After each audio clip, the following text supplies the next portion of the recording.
Most people that try and stop drinking alcohol don't have a plan. They've got no structure, they're just giving it a go and hoping for the best. But in this video today, we are going to fix that. I'm going to be giving you a proven 6-step process to follow to help you stop drinking alcohol and, most importantly, never look back. Now, I wanted this to be more of a mini course, a full guide that leaves no stone unturned. So what I've done is I've created a worksheet, and whilst we go through each of the 6 steps, there's going to be questions and places for you to journal and links to click on and things like that. So if you want to get access to that worksheet, just click the link in the description. I won't be asking you to fill in your name and email address. You just click the link and then a Google document will open up. Once it's open, click File, make a copy, and then you've got your own version of this worksheet to fill in. Or if you want to print it out, you can do that as well. So I'm first going to give you a very quick introduction to who I am, and then we're going to go into the 6 steps. So my name's Leon Sylvester. I've not drank myself for over 6.5 years, despite struggling for close to a decade. I tried everything. AA meetings, willpower, begging God to help me in the church.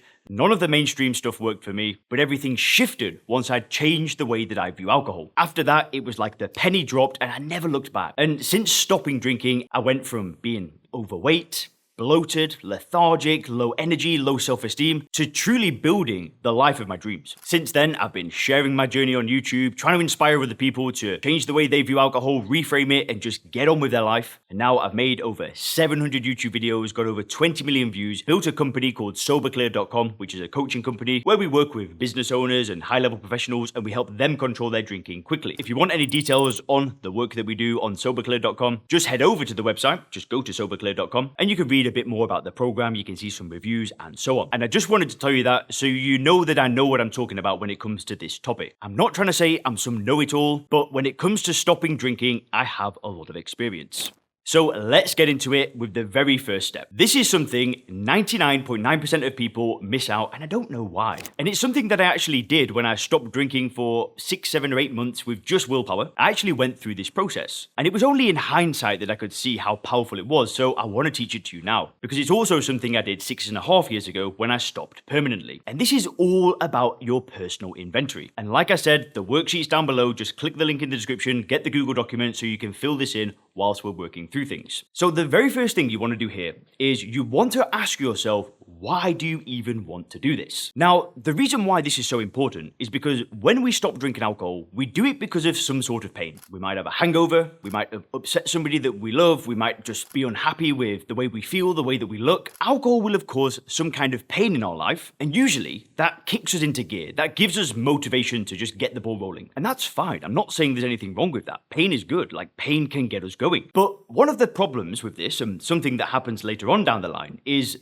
the pain subsides. If we are feeling low energy and we stop drinking for 2 weeks, of course, we're going to feel better. If our wife's on our case saying, I'm just sick of you drinking so much, and then you've not drank for a month, she's going to be happy with you, depending on how much damage has been done. But you get the point. Eventually, after, for some people, a week, after some people, a couple of months, people get to a place where the pain has just gone. And the reasons why they stopped drinking in the first place, they're now kind of far away. And what can then happen is we forget the pain. We forget what things were like, and we forget why we're even doing this in the first place. It's kind of weird, isn't it? We do something that causes a tremendous amount of pain, we don't like it, we want to change, and then we just forget. So the first thing that you can do is write down anywhere from 5 to 10 reasons why you're serious about doing this. And just write down whatever comes to your head. For me, if it was me writing this list 6.5 years ago, I would have wrote about things like, I hate the way it makes me feel. I hate the hangovers. I hate the fact that I'm never going to live up to my potential whilst I'm drinking. I might have wrote about my brother. I have a brother with a very large age gap. I'm 32, he's 18. I might have written about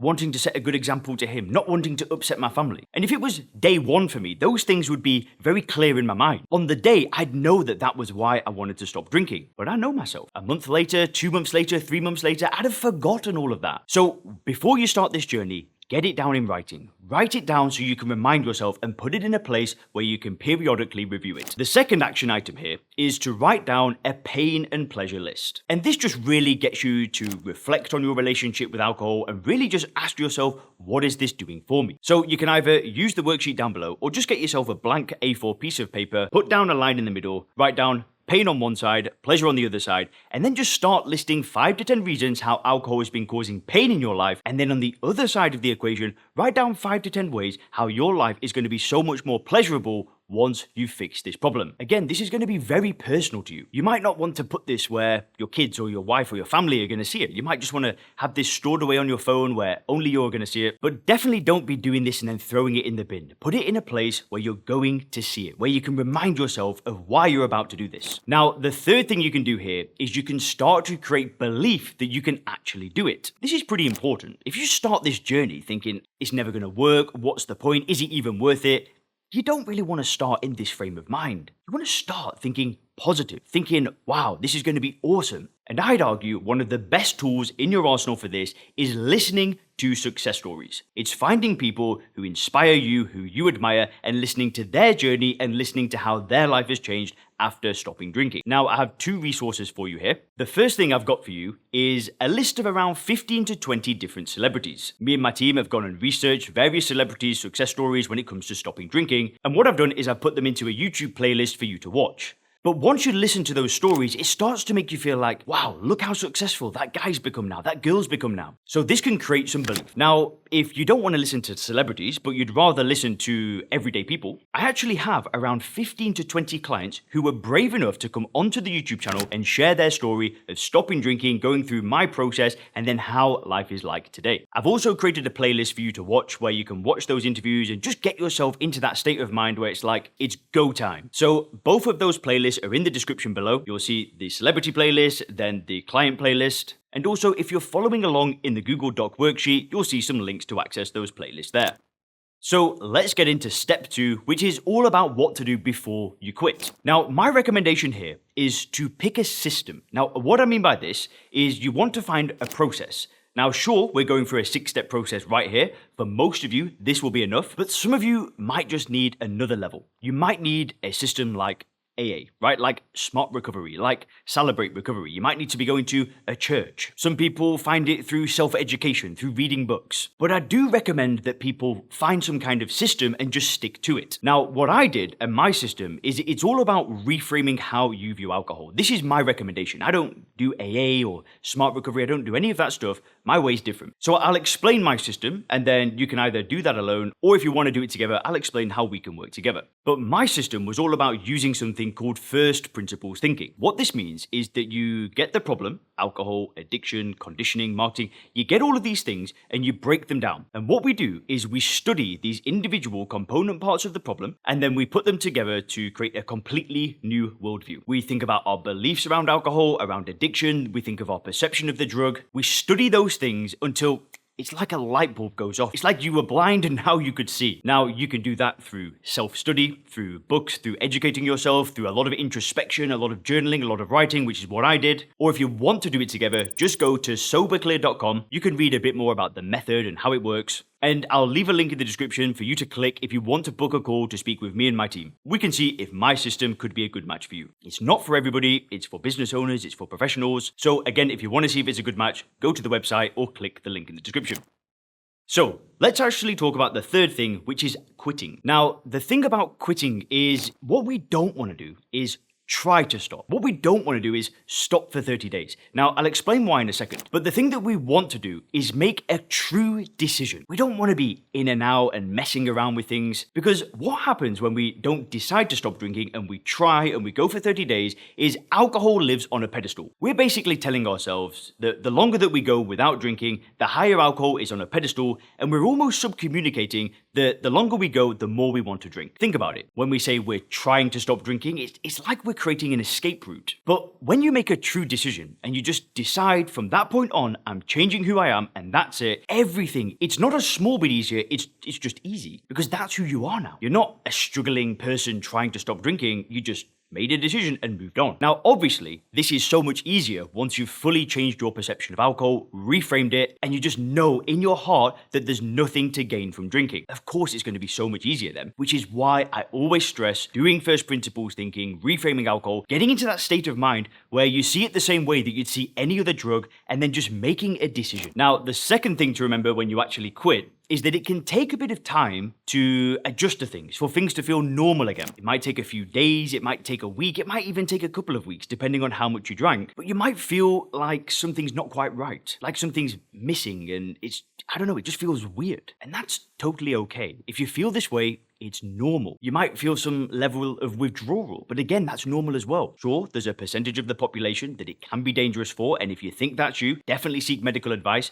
But for most of the population during this phase, they just don't feel quite right. But I want to let you know one thing. Any discomfort or bad feelings that you've got over the week will pass, and at the end of it, you've just made one of the best exchanges of your life. You've exchanged 3, 7, maybe 14 days of discomfort for what? For a lifetime of freedom. Better health, living longer, better relationships, everything. So just remember, it's an exchange. And there's literally nothing you can do in your life that will give you a better return on your time than those few days. So frame it this way. Don't think, poor me, I can't drink, boo-hoo. No, think, do you know what? This isn't so bad.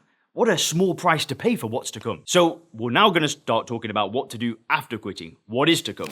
So the fourth step is life as a non-drinker. I'm going to give you some counterintuitive things to do that probably sound different to everything else you've heard. Now, these are things that worked for me for the past 6.5 years, and they're things I recommend my clients do as well. The first thing you do not want to do is avoid alcohol. And what I mean by this is, let's say, you've got your best friends and they're hosting a party and you know alcohol is going to be there. But you think to yourself, do you know what? I don't know if I should go. I'm not drinking at the moment. What happens if I end up drinking again? Now, this is why making a decision to stop drinking and sticking with it is so much easier. Is because when it comes to situations like this, you just go and you don't drink, so it's fine. But if you start avoiding alcohol, you're basically communicating to yourself that there's still something beneficial. There's still something pulling you towards drinking it. Provided you see alcohol for what it is, you shouldn't be avoiding alcohol. When you see people drink, you should see it for what it is. They are drinking a poison. They are drinking ethanol. It's literally the equivalent of drinking bleach. Why would I ever want to drink bleach? That's the way I see alcohol. So when I'm around people that drink, I don't think, I wish I could have some. I think, poor you. And that's such a contrast to what it was like when I was struggling for 10 years. But don't avoid alcohol, because then you're just keeping it on a pedestal. The second thing you want to avoid doing is you want to avoid this idea of having just one drink. I'm telling you, this is playing with fire. I have promised myself I'm going to have just one drink, probably 300 times, probably more over the course of my life, and it never ends that way. Alcohol is a chain reaction that never ends until it stops. It's impossible to have just one drink. If you could have just one drink, you'd have had one drink the last time you said you were going to have one drink, but you didn't. And already the fact that you're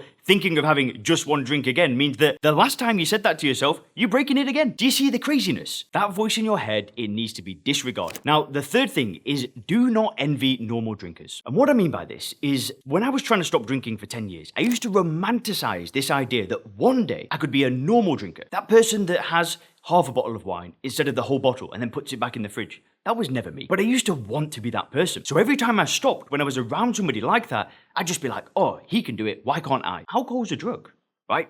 Just because if I drink a drug and then want to drink more, it doesn't mean there's anything wrong with me or anything like that. It's the nature of a drug. And even though that person may seem like they've got their life together, they're only drinking a small amount of alcohol, it's still doing nothing for them. I have no desire to be a normal drinker anymore because there's nothing normal about putting a poison in your body. And I know that if I drink it and try to be a normal drinker, I have a 0% track record of success when it comes to that. I don't need to lie to myself anymore. And why would I want to roll the dice? Why would I want to gamble with my life? Everything's going so well now, so why would I want to be this normal drinker? That's why I don't drink alcohol-free drinks. I did make a video talking about what I do drink instead of alcohol-free drinks. If you want to watch that, you can click the link up here. I'll also put a link to that video in the Google document, so if you're following along in the Google document, there'll be a link there, and there'll be a link in the description. Now, step number 5. How can we achieve long-term sobriety? How can we go for 1, 2, 3 years? Well, again, I'm going to give you some non-mainstream advice. You might have heard it before. Go to meetings, sit around telling war stories, go to a therapist. I didn't do any of that. The first thing you need is you need a vision for your life. Going away from pain isn't enough. We need something to go towards. We need something that gets us out of bed in the morning. So one of the best things you can do is transport yourself 10 years into the future and just imagine everything's perfect. You've got the house you want, the business, the career that you want, the family life you want, the health you want. You want to create a vision of how that looks. You want this ideal, this North Star to work towards. Now, don't get me wrong, this can take time to develop, but the longer you drink, the more self-trust that you build, and the bigger your goals can end up becoming. Because if you promise yourself you're not going to drink and then you stick with it, you start to think, well, hang on, what happens if I actually set a goal for my business, for my health, for my family? You start to build this insane level of self-trust. So it might take time to develop, but spend time thinking about what's next in your life. The next thing I've got for you is to really focus on creating a new identity. What I mean by this is don't focus on being a recovering alcoholic for the rest of your life or I'm a sober person. Now, I know my channel is Sober Leon, but I'm not going to parties and identifying as the sober guy. You know, hey everybody, look at me, I don't drink. No, I don't think like that at all. My channel is Sober Leon, so people know what I'm talking about. But my friends don't see me as Sober Leon. My friends don't think, oh, should we invite Leon here? He doesn't drink. No, it's not like that. I just see myself as the way I'm supposed to be. I was born somebody that didn't drink alcohol, was confident as a teenager and a child. There was nothing wrong with me then. I didn't need alcohol then. I just got addicted to a drug, removed the drug from my life, and that was it. Now, listen, is there anything wrong with labeling yourself a recovering alcoholic, a sober person? Not really, not inherently. It doesn't harm anybody else. But I don't want to continually communicate this way to myself. Oh, I'm sober, I'm doing so well. No, I'm not doing well just because I'm sober. I don't see that as an achievement. To me, getting sober is like the first step to getting your life back, and then what you do after that counts. So instead of just seeing yourself as sober and making that your life achievement, I think it's much better to focus on being an athlete, right? Being an amazing parent, being an amazing partner, being amazing at your career, being a peak performer. This is how you want to identify yourself, not just as a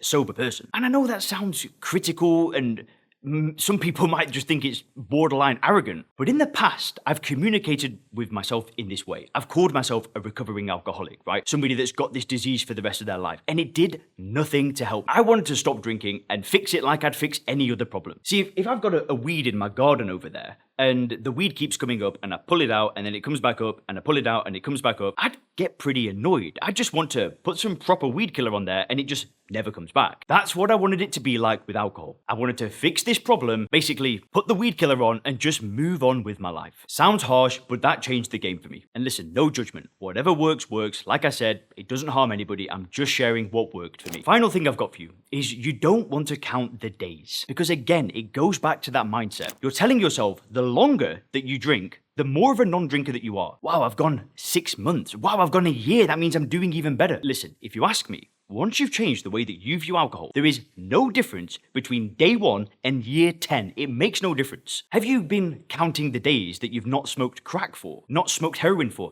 counted the days that you've not jumped in front of a moving car for? No, you would never do that. Why? Because they're things that you're just not gonna do. So why can't we get into that state of mind with alcohol? That's just a decision I've made, a problem I've solved, and I'm moving on. So, let's get into step 6. Let me give you some tools and strategies. Now, obviously, you've got a bunch of resources in that document, so that should be super helpful. And you have 2 options. You can do all of this on your own, which is totally fine. It's just going to be a little bit harder, cost you a bit more, there's more chance of failure, or me and my team can actually guide you through a process to getting in control of your drinking quickly. What me and my team do is we focus on number 1, reframing how you view alcohol using first principles thinking, which works for 92 to 97% of our clients. It's incredibly effective. And then we're all about coaching and focusing on the future and having a community of business owners, of professionals, of like-minded individuals to do this with. When you combine these 2 things together, you have one of the most powerful combinations there is. A new perspective combined with accountability and the right community. Now, if you want to see if that's a good match, there's a link below this video where you can book a call. You can speak with me and my team, and we can figure out if my process and my method could be a good match for you. We are accepting new clients right now, so if you want to book one of those calls, definitely click the link in the description. And if you want some more stop drinking motivation, you definitely want to click the video on the screen now. That's the playlist with all of the celebrity success stories.